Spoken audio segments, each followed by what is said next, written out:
Now, Taylor Marie is an R&B and pop artist. She's located in Los Angeles, right? So she does so many things, including writing, writing poetry, writing songs, and then she is herself a musician. And so, Taylor Marie, I would want my viewers to know what you do in depth. So just, let it all out for us. Yeah, absolutely. I mean, writing has been my first love since the third grade when I first started writing stories, poetry, songs, just anything I could get my hands on, just writing on paper, writing emails, anything I could do to get words kind of out into the world. I've been doing that ever since I would say I was maybe like 9, 10 years old, and I was back in the third grade. So now today I'm a songwriter. Mhm. I'm just a writer. I work at the school newspaper. I'm always working on poetry, always working on stories. Songwriting and just Mhm. writing generally are kind of like the biggest, I would say, themes of my life, pretty much. Mhm. And I just love the idea of being able to share how I feel through the written word. Nice. You're also a music contributor to some magazines and notable magazines, right? How did that also start for Yeah. you? I've again, like I've just been writing for so long that it's almost like second nature for me, Mm. just to be writing all the time. I love songwriting and I also love writing poetry, but I also love writing about people's music, and that means a lot to me. And I'm actually in college over at the University of Southern California in Los Angeles, and so I'm studying journalism and songwriting so that I can just be a versatile writer in every capacity. Nice. What would you say your favorite thing to do is between writing songs and then writing poetry? Writing songs because they're very similar. I would say writing poetry and writing Mm-hmm. songs is definitely similar, but when you're writing a song, you can come up with such creative things like the melody and the rhythm and Mm-hmm. different sonical ideas, different vocal ideas and ways to make it come to life. When you create a song, you're essentially just taking poetry and turning it into something more tangible. Yeah. Now, I do understand what you said about writing being second nature to you, but what's that most thought-provoking piece that you've ever had to write to this point? Oh my goodness. I've written so many things that I love so much and am so grateful for. I'm just grateful that my mind constantly has words in it, to be honest, because of course writing just means so much to me. I actually wrote a song yesterday called Okay, All Right, It's Fine. Okay. And it was about someone close to me that lost someone close to them who Oh. passed away. Um, and they've been really struggling with opening Mm-hmm. up about it. And so I was kind of feeling emotional about it, so I ended up writing a song about it because I really care about that person and just want to see them happy and successful. So I feel like that song meant a lot to me. The song that I'm releasing next week, I'm also really looking forward to. It's Mm-hmm. called Guard Up, and it's also another just really emotional song.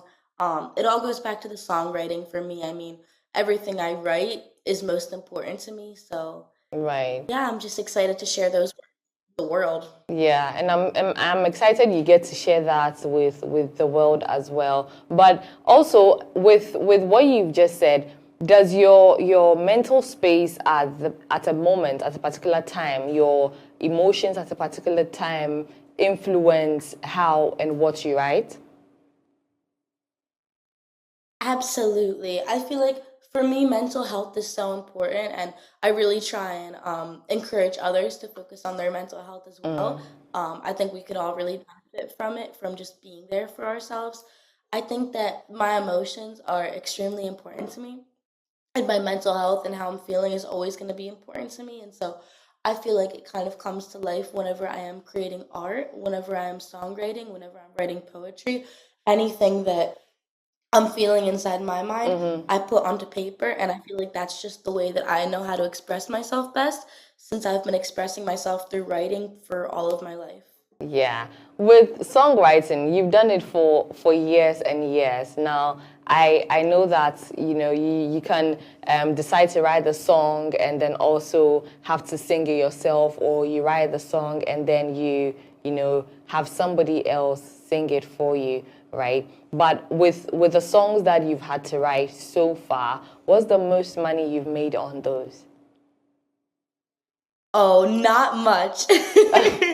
Not too much. I think so I just started releasing music in March. It's funny, I checked my Spotify the other day, like the bank, and I think I've made like $15 from it overall, which is not Oh, really much. yeah, that's But not. I'm so grateful. Yeah, that's not so wait, is that coming from your songs, or is that coming from songs you've had to um let people sing? Songs So you've written for people? that's just coming from songs that I've released. Okay. What happens with the songs that I write for other people is you find out at the end of the year, kind of like what you made from that, from the credits and everything. Okay. At least that's what I'm looking at kind of right now. So Okay. hopefully I'll find out soon, but I'm also just really grateful to have the opportunity to write for other people because it can be really fun and a really creative and kind of collaborative experience, and I've made a lot of friendships because of it. Because of that. Yeah. How easy is it for you? How easy is it for you combining school and then, work, your creative entrepreneurship? How easy is that for you, and how do you navigate it? Negative 100. It is not easy.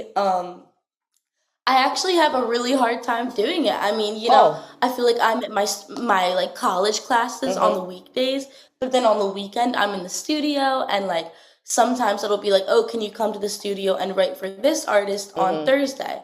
And it's like I could, but I'll have to skip class.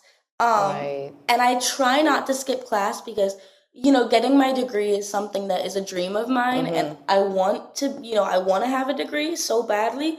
But I also want to be a successful songwriter and a At the successful same time. artist. So it's very difficult, I would say, finding that balance. It can be really hard sometimes, and I feel like I get exhausted a lot. Not gonna lie, I get pretty tired sometimes, but I love it so much that I keep going because that passion is what gets me through it. Now, you said something in just what you said that just made me think. You said that you want to get a degree so badly. Is Yeah. there a reason? Is there a reason you want it so bad? Because I mean, I understand education is not everything. In the same light, right? I understand that you need some level of education to get to a certain part of your life. Yeah, so my mom raised me single. Okay. My biological father was not around, and so it was kind of always my dream to like I mean, my mom took great care of me. I love her, but it's always been my dream to be able to take care of her. So Okay. my dream is to be successful in songwriting and then also have my degree just because, I kind of want to be able to support my family in a way. And so I feel like Right. having a degree and being successful in songwriting could really benefit me and allow me to, you know, Right. support my family and like my That siblings and explains the it. people I love in my life. And I'm the type of person who likes to spoil people, so it's kind of my Mm. dream to do that for That would my be nice. family. I agree. I can relate to what you just said to an extent. So yes, spoiling the moms, very, very important. Where's your creative sanctuary? Where's your creative sanctuary? As creatives, we experience a creative block and all of that. Where do you go to let it all loose, and then also at that same point be able to create more? Yeah, I feel like the very essence of creating is living, and I try and preach that a lot because I have a lot of creative friends who sometimes forget that. In order to create, you have to live, you have to go out into the world, you have to exist every day, you have to do things, you have to talk to people, you have to try new things. If we're not living, we don't have creative material. So whenever I'm experiencing a creative block or whenever I'm experiencing kind of like that lack of creativity, Yeah. I just let myself live. I put down my books, I put down my writing, put down the pen, put down my laptop for a little bit, and I just go out into the world and I just experience. Because when we experience the world, we're able to channel those Okay. experiences and create them into art. And I think that's kind of the fundamental foundation of art itself is just living your So experience. the So, world is your creative sanctuary. I like that. That means you can create from anywhere and everywhere. yes, certainly. Which label would you love to be signed to? Honestly, I feel like my dream label would be Def Jam Recordings. Is there a reason? I would. Sorry. Is there a reason? What's your reason? So I actually work at Universal Music Group. I do some social media, some partnerships, brands, events and stuff for Universal, and we own Def Jam Recordings. Like the company owns Def Yeah, Jam, and yeah. everyone I've met at that record label is so kind. They're so hardworking. They're so passionate. They love the music and they care about the music so much. I mean, all of the labels are incredible, but that one for me, when I talk to people from that label, I can just like feel their passion kind of, I can feel it inside and it's beautiful. Right, right. What are some of the things you do to help you with your craft? What are some of Yeah. the exercises? What steps do you take? What processes do you go through to help you build on your craft? You know, I write all the time. I make sure to write at least an article or a song or a piece of poetry every single day. But Wow. keeping my notebook with me, I keep my notebook with me everywhere I go. I go to coffee shops or cafes and I sit there and I'll write how I feel. I like to journal. I like to write stuff in my notes on my phone, even if I'm on a walk or something. And during class, sometimes when I start to like doze off or whatever, I use my notebook and I take it out and I just write however I'm feeling, and it turns into a song sometimes. So just writing every single Right. day has really helped me to hone my craft. Okay. Now, still on the topic of songs, which A-list artist would you love to work with someday? I love so many artists. Can I give you three? Please do. That'll be better. Okay. So Ella May, Kiana Lede, and Summer Walker. Okay. Okay. What's the Ella reason for the choices? Ella May has been one of my favorite songwriters and artists since I was younger. When I was in high school, her song "Boot Up" was just like that song. I love so much. And then Kiana Lede, she has such a way with words. I don't know. Like her music, I love how it sounds, but I also love what she's saying every time Okay. that she performs. Okay. And then Summer Walker, for Okay. me, Summer Walker is like number one. Um, just because the way that her music makes me feel is unlike anyone else's music. When she speaks, when she sings, I feel like she's speaking directly to me for some reason. Let's bring it to Africa, right? I would Which love to. Yeah.